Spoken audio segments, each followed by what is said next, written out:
membagikan firman Tuhan di malam hari ini. Langsung saja kita masuk dalam firman Tuhan yang terdapat di dalam Matius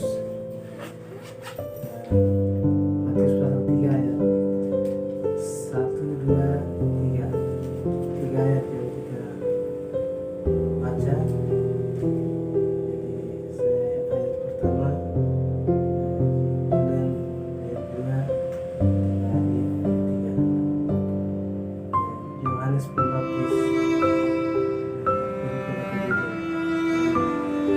pasal 3 ayat 1 ini berkata demikian. Pada waktu itu tampillah Yohanes Pembaptis di padang gurun Yudea dan memberitakan. Ayat yang kedua, bertobatlah sebab kerajaan surga sudah dekat. Sesungguhnya dialah yang dimaksudkan Nabi Yesaya ketika ia berkata, ada suara orang yang berseru-seru di padang gurun, persiapkanlah jalan untuk Tuhan, luruskanlah jalan baginya. Amin. Amin. Puji nama Tuhan.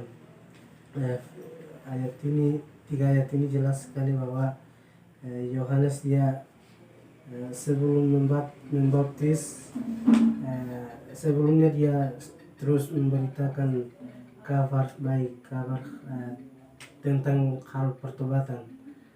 Nah, di sini ada yang bertanya-tanya, kenapa Yesus duluan lahir tapi kenapa Yohanes duluan lahir katanya.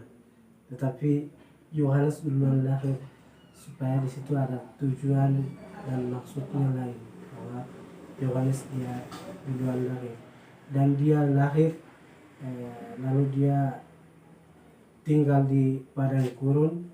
Dia berseru-seru datang kepada Yohanes untuk banyak orang datang kepada Yohanes, jadi dia berseru-seru untuk datang kepada Yohanes untuk bertobat. Nah, namun sebelumnya Yohanes itu dia memberitakan, namun sebelum itu di ayat pertama itu katakan, pada waktu itu tampillah Yohanes Pembaptis di padang gurun Yudea dan memberitakan.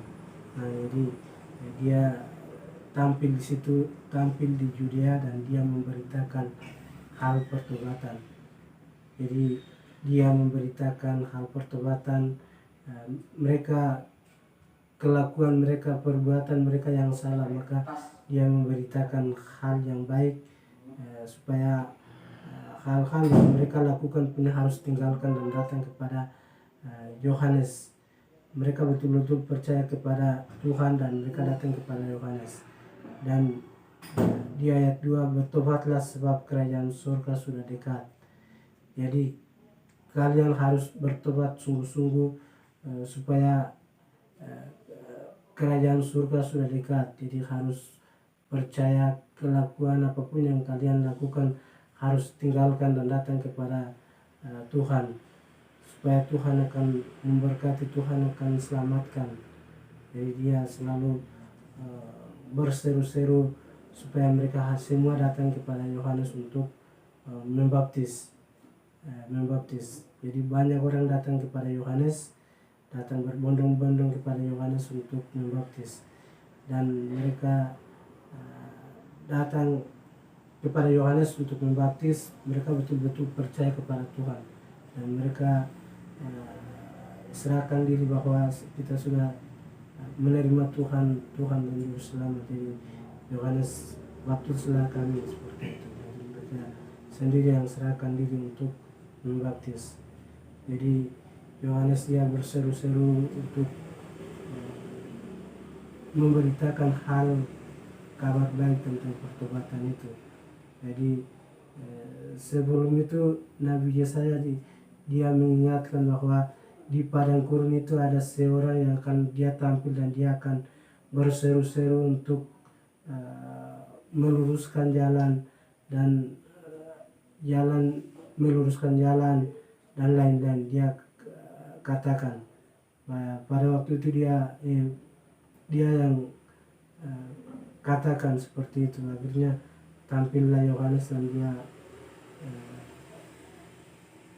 berseru-seru maka mereka datanglah kepada Yohanes untuk membaptis.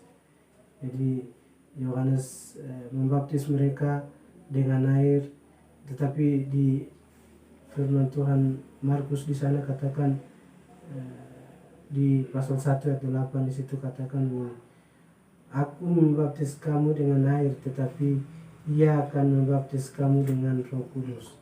Nah, jadi Yohanes dia sebelum membaptis juga sempat katakan kepada mereka, saya akan membaptis kamu dengan air, tetapi yang berkuasa, yang benar, yaitu Tuhan sendiri, dia akan membaptis kamu dengan Roh Kudus, supaya hidup kamu selalu diberkati oleh Tuhan. Jadi Yohanes dia selalu memberitakan kabar baik tentang pertobatan. Jadi banyak juga datang kepada Yohanes untuk membaptis. Oleh karena itu selama kita ada di sini juga selalu hamba-hamba Tuhan, pendeta mereka berseru-seru dan menyampaikan kebenaran firman Tuhan, menasihati kita untuk mengikuti jalan yang benar, yaitu jalan Tuhan.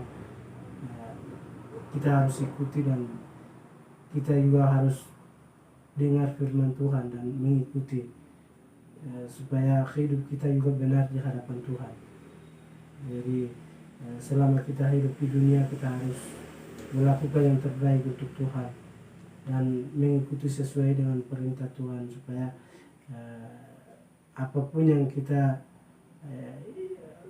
pikirkan ke depan semua akan terlaksana, semua akan buka jalan oleh Tuhan. Jadi kita harus datang kepada Tuhan